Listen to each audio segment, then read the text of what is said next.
أولادي وبناتي طلاب الصف الأول الثانوي، النهاردة هاعمل لكم مراجعة جديدة خالص لسه نازلة 2023 السنة دي، بنشكر الإكليريكي أستاذ أشرف اللي عملها. دي هتبقى سؤال وإجابة ومع شرح لو في حاجات مش مفهومة. طبعًا لو أنتم في حاجات تاني عايزين تفهموها اكتبوا لي في التعليقات تحت، وما تنسوش قبل ما نبتدي نعملوا اشتراك، ولو عجبكم الفيديو في الآخر اعملوا لايك وشيروه لأصحابكم عشان يستفيدوا. يلا بينا نبتدي في الأسئلة. هنقول أول ورقة بيقول اكمل. رقم 1 بيقول الله موجود بنقط، ناطق بنقط، حي بنقط. طبعًا أنا هاقرا لكم بعد كده الأسئلة بالإجابة على طول عشان الوقت. الله موجود بذاته، ناطق بكلمته، حي بروحه، اللي هو ال3 أقانيم عندنا آب وابن وروح قدس. رقم 2 يسوع المسيح ابن قُلت لكم هاقرا الإجابة على طول. الله الوحيد المولود من الآب قبل كل الدهور. رقم 3 الذين يشهدون في السماء، ودي في إنجيل يوحنا يا ولاد. الذين يشهدون في السماء هم ثلاثة، الآب والكلمة والروح القدس، وهؤلاء الثلاثة هم واحد. ده تثليث وتوحيد يا ولاد. احنا بنؤمن ب3 أقانيم في واحد. فاكرين وانتوا أطفال صغيرين كنا بنقول ترنيمة ايه؟ احنا إلهنا إله واحد له 3 أقانيم، آب وابن وروح قدس، ده إلهنا إله عظيم. فاكرينها؟ طيب رقم 4 الأقنوم الإلهي هو ما يقول عنه أو ما يقول عنه إيه أو إيه. طبعا هو الأقنوم هو الكيان الإلهي أو الجوهر الإلهي. 5 الآية اللي بتقول عظيم هو سر التقوى الله ظهر في الجسد، دي موجودة في تيموساوس الأولى أي إصحاح 3 آية 16. رقم 6 جعل ناسوته واحدا مع لاهوته بغير إيه؟ بغير اختلاط ولا امتزاج ولا تغيير ولا استحالة. طيب 7 إن لاهوت السيد المسيح لم ينفصل عن ناسوته لحظة واحدة ولا طرفة عين. بعد كده عندنا صح وغلط. انتوا لو لازم تقروا راس السؤال يا ولاد، ضع علامة صح أو غلط مع أمام العبارة الخاطئة. صح أمام العبارة الصحيحة وغلط أمام العبارة الخاطئة. خلوا بالكم انتوا في ثانوي ممكن يقول لكم مع تصحيح. مع التصحيح دي عليها نص الدرجة يا ولاد، ما تنسوهاش. رقم 1 بيقول ذات الله لا تنقسم ولا تختلط بأي كائن آخر، طبعا صح. رقم 2 وحدانية الله عقيدة إيمانية جاءت في فكر الآباء فقط، لا طبعا جاءت في فكر الآباء وفي الكتاب المقدس إن الله واحد.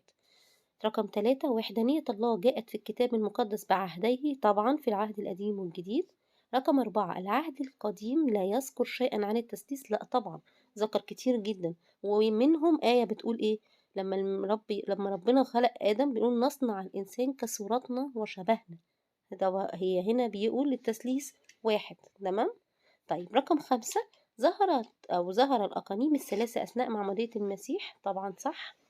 رقم 6 لأن السيد المسيح ليس له أب أرضي فهو إنسان عادي، لا طبعا هو الله متجسد، وأبوه هو الآب اللي في السماء. طيب رقم 7 بيقول السيد المسيح هو الله الظاهر في الجسد، أشبع الناس روحيا، طبعا أشبع الناس بكل حاجة وشال عنهم الخطية وغفر لنا خطية وادانا حياة أبدية، وطبعا أشبع الناس روحيا. طيب بعد كده بيقول لنا اختر الإجابة الصحيحة مما بين الأقواس. رقم 1 نعرف أن السيد المسيح له نفس جوهر الله الواحد من إيه الآية اللي بتقول كده؟ دي بقى محتاجاكم تحفظوها يا ولاد. موجودة في عبرانيين إصحاح 1 آية 3. بصوا يا حبايبي عشان أوضح لكم شوية يعني إيه الابن عقل الله الناطق، يعني إيه الروح القدس روح الله، والتلاتة واحد. هسمعكم مقطوعة صغيرة كده، قطعة من فيديو كان بابا بيشرح فيه، وهسيب لكم اللينك بتاعه في صندوق الوصف تحت عشان تقدروا تركزوا في الوعظة كلها، هي مش طويلة بس هتفيدكم جدا.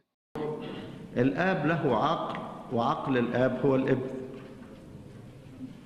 والله له روح، وروح الآب هو الروح القدس، عشان كده التلاتة واحد. رقم 2 بيقول قيل عن السيد المسيح لم يفعل شيئا في محله. مين اللي قال كده؟ يعني هو المفروض السؤال هنا معناه مين اللي قال كده؟ طبعا ده اللص الطائب اللي هو اللص اليمين. رقم 3 الذي قال للسيد المسيح أعرف من أنت قدوس الله. طبعا ده الشيطان لما المسيح كان بيخرجه من الإنسان اللي كان عليه روح نجس. طب بعد كده مجموعة الأسئلة اللي هي وصل من العمود ألف اللي مناسب ليها في العمود ب. العمود ألف بيقول الآب هيكون إيه؟ هنختار إيه؟ طبعا هنختار 3 هو الله من حيث الجوهر وهو أصل من حيث الأكنوم. طب الابن الابن هو الله من حيث الجوهر، وهو المولود من حيث الأكنوم.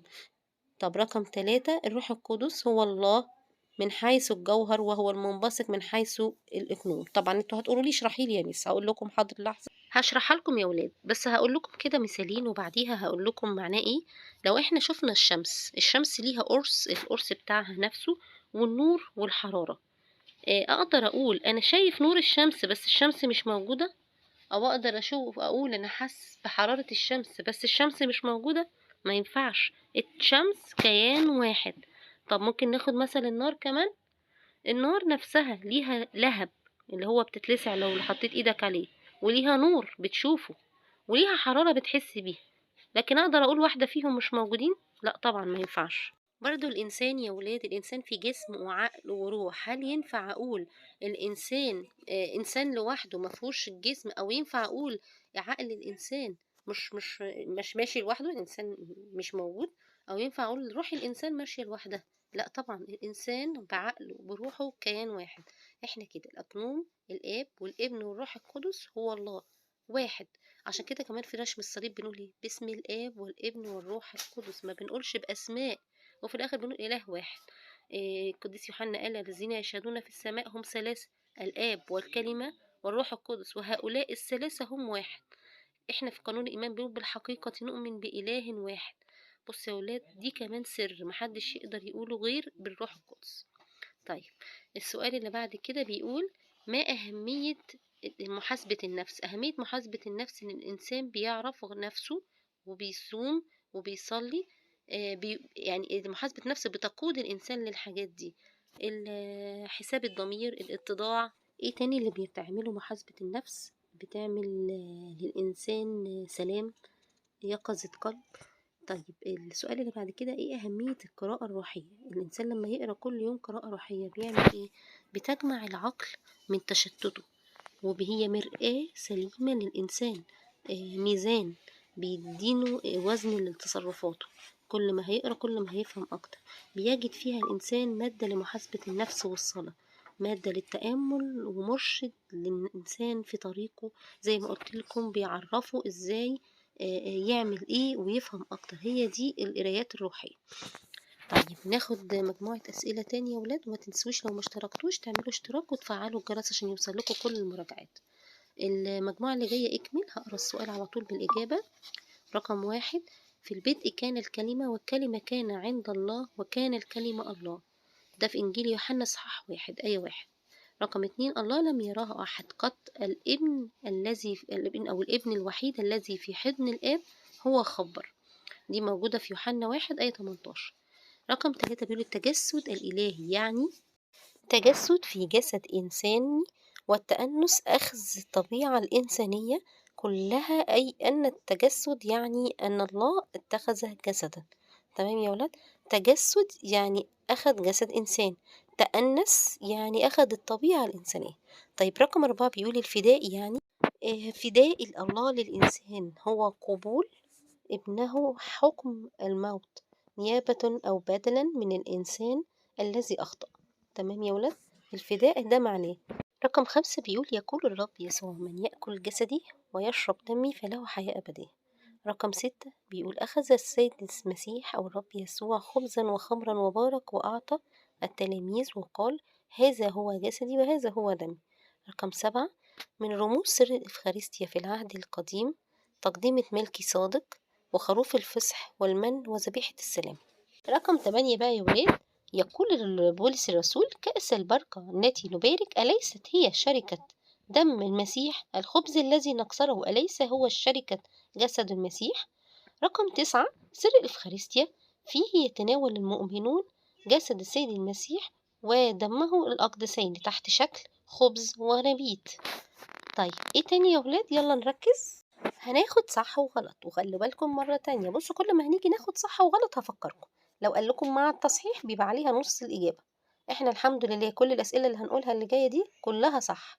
رقم 1 السيد المسيح كلي العلم لأنه يرى البشر في أماكنهم وهم على بعيد. طبعا صح، أو على بعد، لأن السيد المسيح هو الله الظاهر في الجسد.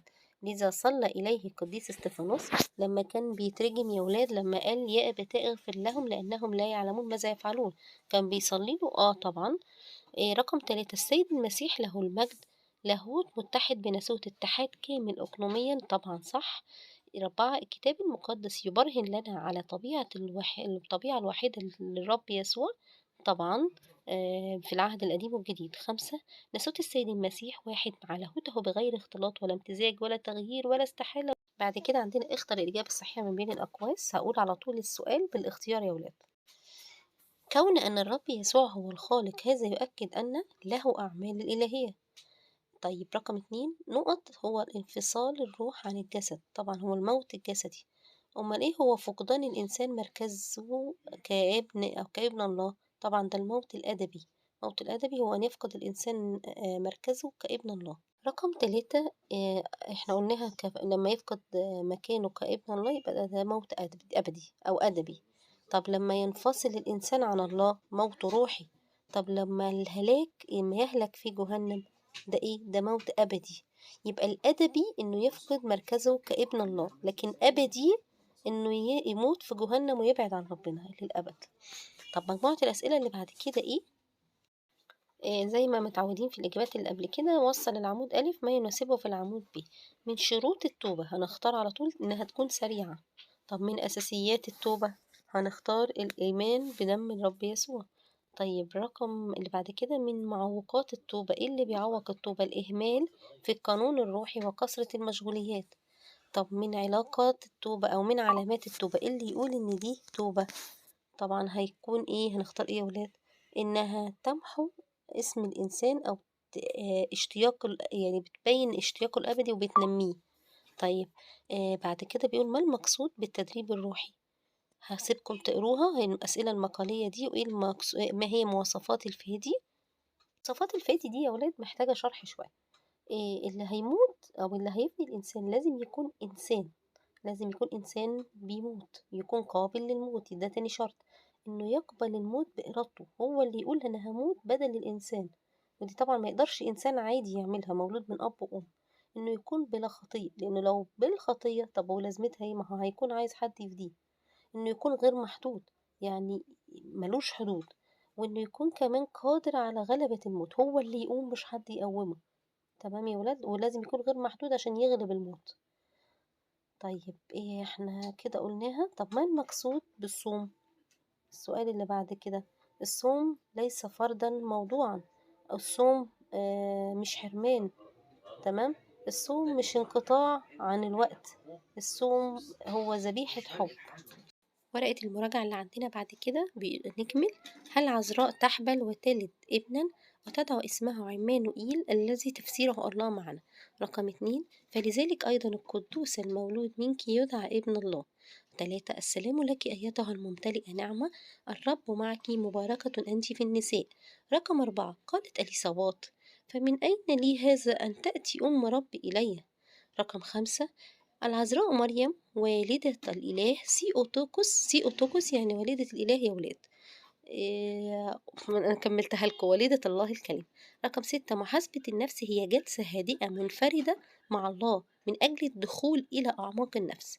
صح وغلط بعد كده، وخدوا بالكم برضو لما يقول لكم مع التصحيح عليها نص درجة. رقم 1 في صح وغلط، شعائر العبادة تقدم للاهوت وحده دون الناسوت، ازاي يعني؟ ما مش لا تعقل، يبقى غلط طبعا، لان اللاهوت والناسوت طبيعة واحدة، هم الله واحد. ماشي. الاب والابن في الثالوث القدوس لهما مشيئة واحدة طبعا، لان الاب والابن والروح القدس اله واحد. هسيب لكم في صندوق الوصف يا ولاد لينكين، واحد وعظة للبابا شنودة بيلخص فيها الفكرة، وواحدة تاني وعظة برضه للأنبا رافائيل بيلخص فيها الفكرة دي. طيب رقم 3 بيقول تختلف بنوة أقنوم الكلمة عن البنوة في عالم الإنسانية طبعا. رقم 4 بيقول لم يتدخل الشيطان في سقوط آدم وحواء، لأ طبعا اتدخل. 5، حدث انفصال بين الله والإنسان نتيجة الخطية، صح.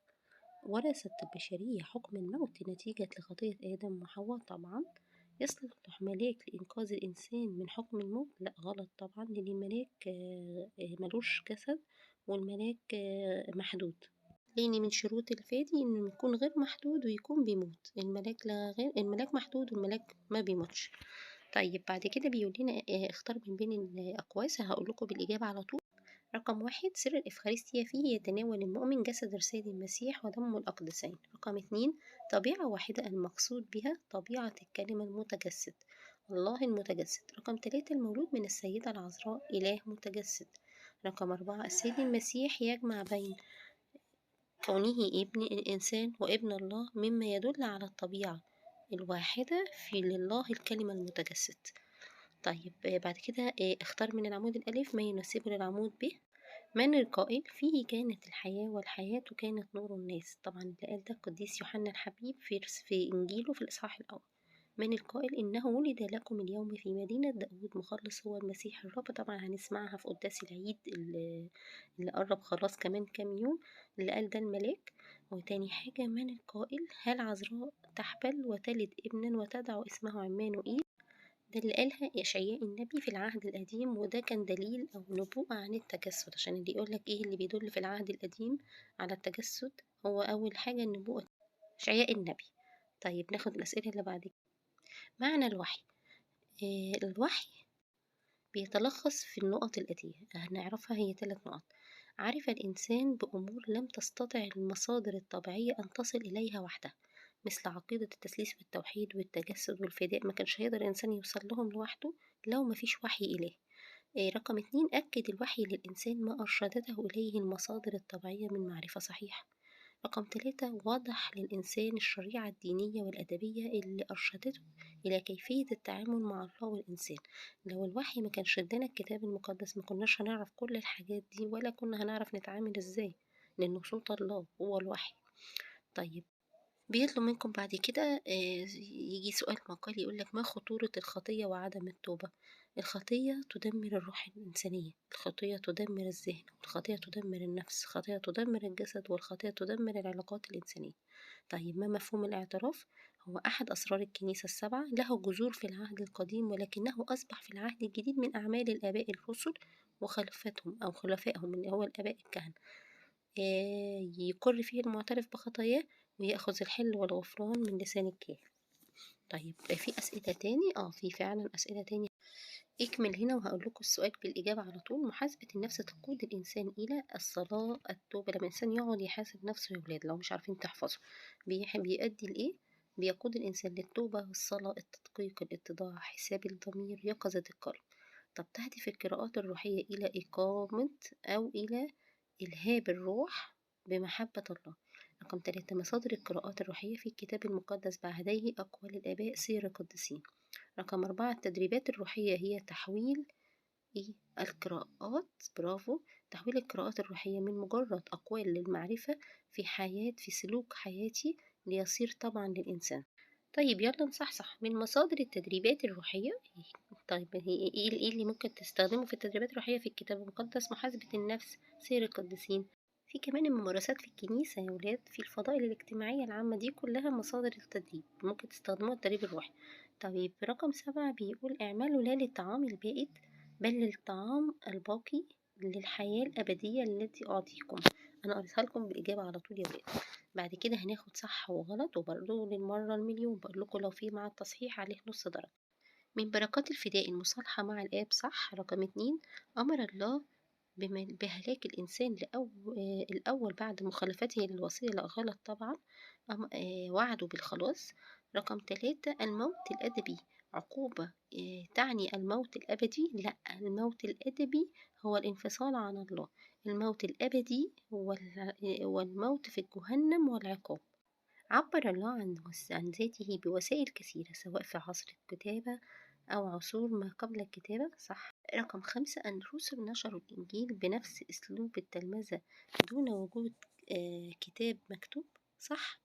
الوحي يجعل الكتاب مجرد متلقي، الكاتب مجرد متلقي؟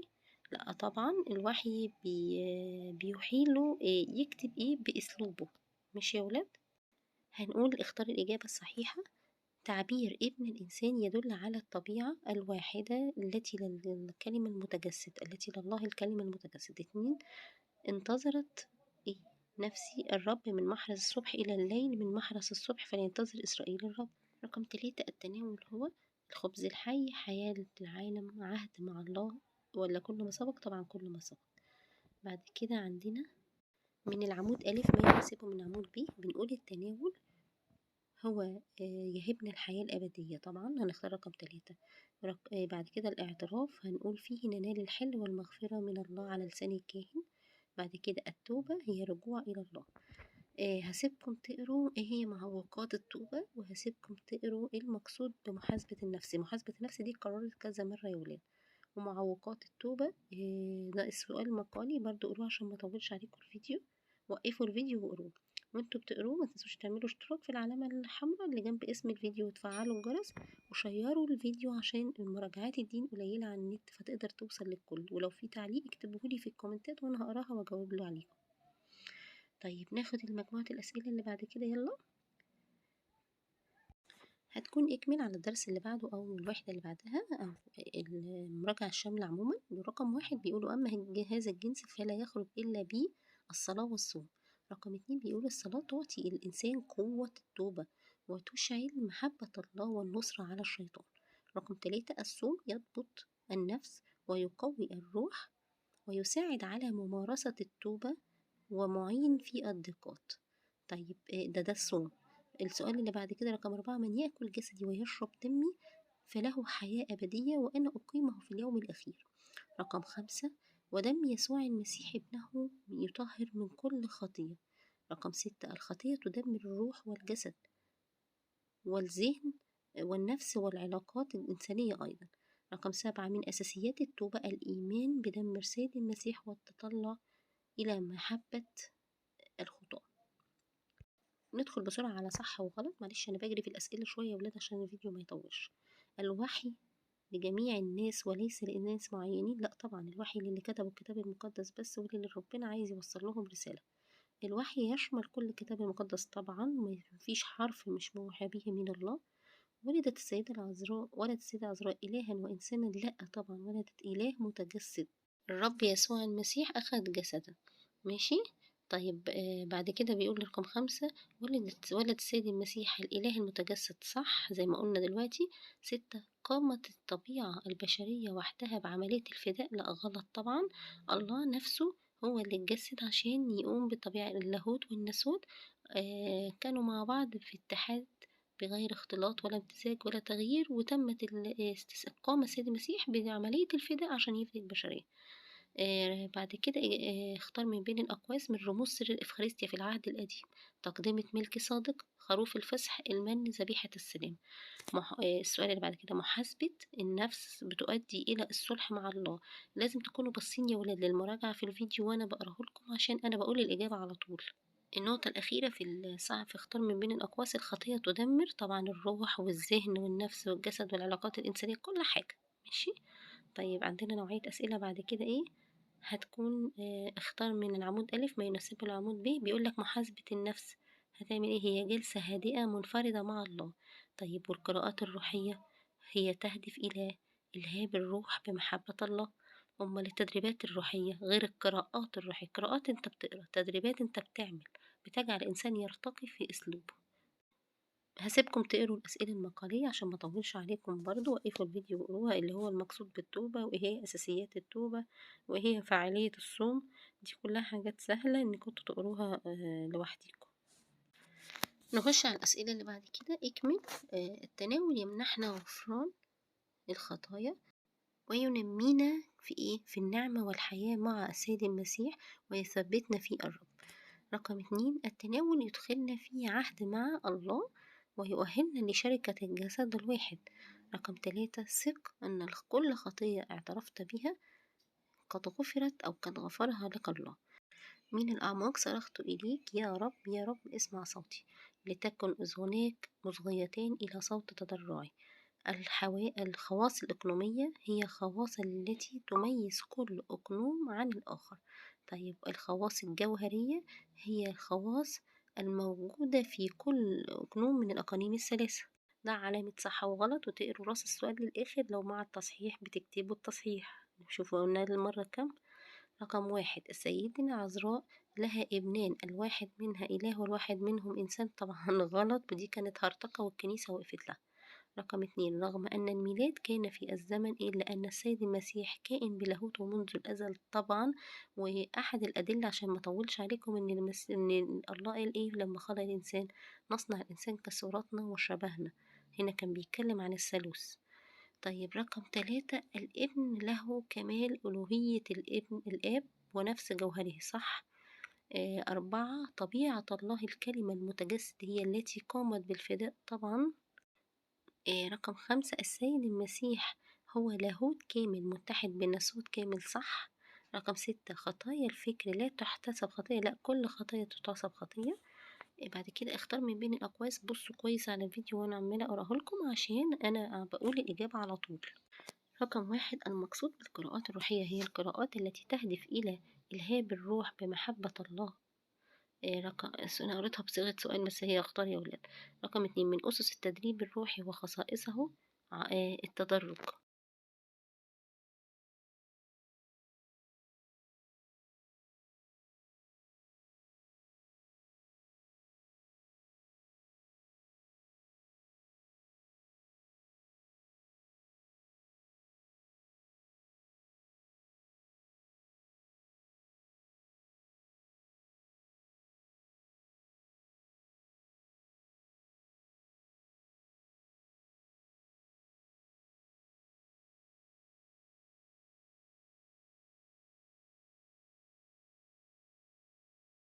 في هنا كمان بيقول لنا شروط التوبة تكون سريعة حاسمة مستمرة مثمرة. مش هطول عليكم في السؤال ده، هنشوف اللي بعده. هنا اختار من بين الأقواس عمانوئيل تفسيرها الله معنا. سمعان معناها المستمع. باب المعونة هي الصلاة. اختار من العمود الألف ما يناسبه من العمود ب. بيقولك من طرق الوحي هي الإعلان، ومن خصائص الوحي يشمل كل الكتاب المقدس. من رموز الإفخارستيا المن. هنا بيقول ما علاقة التوبة أو ما علامات التوبة، ده سؤال مقالي هحتاجكم تشوفوه هو وكام سؤال وراه تاني. هسيبكم تقروه يعني بالظبط دقيقة أو أقل من دقيقة، وهرجع لكم تاني بالأسئلة.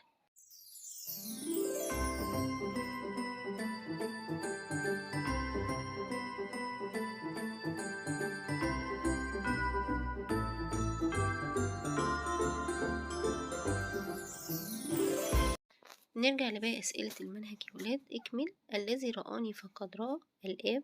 رقم 2، من يأكل جسدي ويشرب دمي يثبت فيه وأنا فيه. رقم 3، لأنه ونحن بعد خطاه مات المسيح لأجلنا.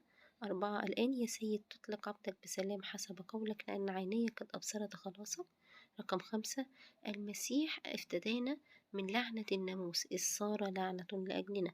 رقم 6، اتحاد اللاهوت بالناسوت في اللحظة التي هيأ فيها الروح القدس العذراء، أو التي هيأ فيها الروح القدس الناسوت في بطن العذراء. رقم 7، الوعد أو الوعود بالإفخارستيا يعني يا ولاد الحياة الأبدية، الثبات في الله، القيامة في اليوم الأخير، صح وغلط. السيدة العذراء ولدت إلها فقط؟ لا، ولدت إله متجسد. النقطة اللي بعد كده، ابن الله موجود في السماء وعلى الأرض، صح.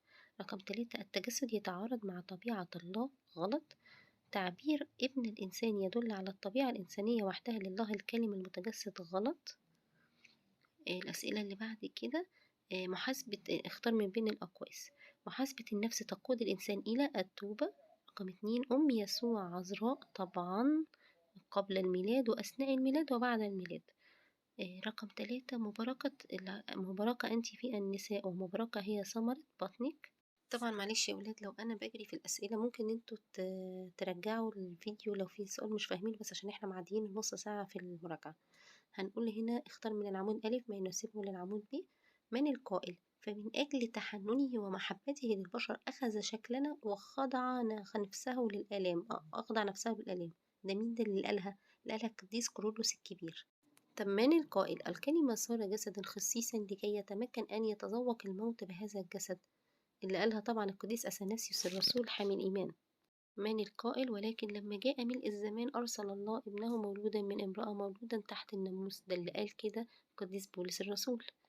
طيب نوعية الأسئلة اللي بعد كده مقالية، هسيبكم برضو تقروها، اللي هي بتقول ماذا يجب عليك أن تفعل بعد الاعتراف، اذكر ما عمل الروح القدس في الوحي وبما تفسر ضرورة التجسد، ماذا يقصد بوحدانية الله. اقروها يا ولاد، لو عندكم سؤال مش عارفينه قولولي هجاوب لكم في الكومنتات، تمام، أو هبعت لكم لينك وعظة تشوفوه في الكومنتات، تمام. نخش على الأسئلة اللي بعد كده. بيقول للرب إلهك تسجد وإياه وحده تعبد. يا ولاد أنا هقول السؤال بالإجابة، فياريت تبصوا للفيديو وأنا بجاوب. 2 ويدعو اسمه عجيبا مشيرا إلها قديرا أبا أبديا رئيس السلام. 3 القدوس المولود منك يدعى ابن الله. 4 هكذا أحب الله العالم حتى بذل ابنه الوحيد لكي لا يهلك كل من يؤمن به. النقطة اللي بعد كده، الله لم يراه أحد قط، الابن الوحيد الذي في حضن الآب هو خبر. رقم 6 شروط التوبة هي سريعة حاسمة مستمرة مثمرة. طبعا أكيد زي ما حفظنا بعد كده صح وغلط. من مواصفات الفادي أن يكون قابل للموت، صح. رقم 2 لم يحتاج البشرية للفداء، لا طبعا احتاجت لأنها سقطت في شخص آدم وحواء. رقم 3 لم ترث الخطية خطية آدم، هل لم ترث البشرية خطية آدم؟ لا طبعا ورثتها بمجرد خطأ آدم وحواء. بعد كده اختار من بين الأقواس، هقول على طول السؤال بالإجابة. جسد الرب ويشرب دمه يحيا به. رقم 2 يسوع فادي لأنه يقبل الموت بإرادته. رقم 3 اتحاد لاهوت السيد المسيح بناسوته، ده كان أول ما بشرها الملاك لحظة هيئه، مش قبل ميلاده ولا بعد ميلاده، لحظة الاتحاد كانت في نفس وقت البشارة. بعد كده في أسئلة مقالية، ايه المقصود بالصلاة، هتوقفوا الفيديو تقروها يا ولاد. وفي سؤال مقالي تاني، أهمية التدريبات الروحية، اذكر باختصار ضوابط القراءات الروحية. وفي بعد كده اذكر باختصار معنى الوحي الروحي. آخر سؤال مقالي في الجزء ده، متى يحاسب الإنسان نفسه. كل الحاجات دي هتنفع لو وقفنا الفيديو معلش ونقراها، عشان دي كلها نقط أسئلة مقالية لازم تقروها بتركيز، وبرضه لو ما فهمتوش اكتبولي في الكومنتات.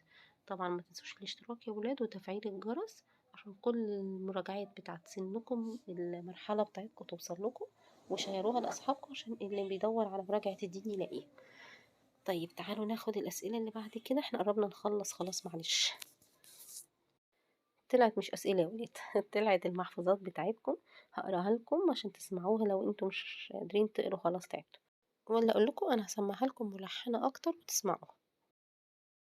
من الأعماق صرخت إليك يا رب، يا رب استمع صوتي، لتكن أذناك مصغيتين إلى صوت تضرعي. إن كنت للآثام راصدا يا رب من يثبت؟ لأن من عندك المغفرة، من أجل اسمك صبرت لك يا رب. صبرت نفسي لناموسك، انتظرت نفسي الرب من محرس الصبح إلى الليل. من محرس الصبح فلينتظر إسرائيل الرب، لأن الرحمة من عند الرب، عظيم هو خلاصه، وهو يفتدي إسرائيل من كل آثامه. هللويا.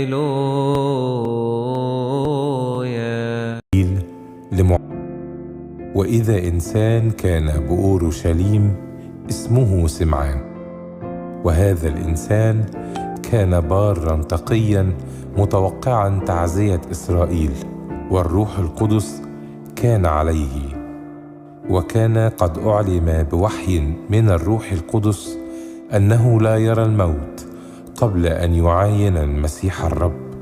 فأقبل بالروح إلى الهيكل، ولما دخل بالطفل يسوع أبواه ليصنع عنه كما يجب في الناموس، حمله سمعان على ذراعيه وبارك الله قائلا: الآن يا سيدي تطلق عبدك بسلام حسب قولك، لأن عيني قد أبصرت خلاصك الذي أعددته أمام جميع الشعوب، نورا تجلى للأمم ومجدا لشعبك إسرائيل، والمجد لله دائما.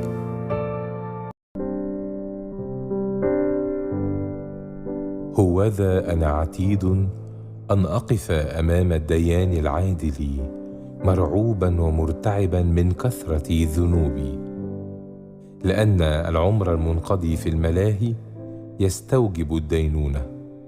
لكن توبي يا نفسي ما دمت في الأرض ساكنة، لأن التراب في القبر لا يسبح، وليس في الموت من يذكر، ولا في الجحيم من يشكر. بل انهضي من رقاد الكسل وتضرعي إلى المخلص بالتوبة قائلة: اللهم ارحمني وخلصني. Δοξα Πατρί και Υιό και Άγιο Πνεύματι,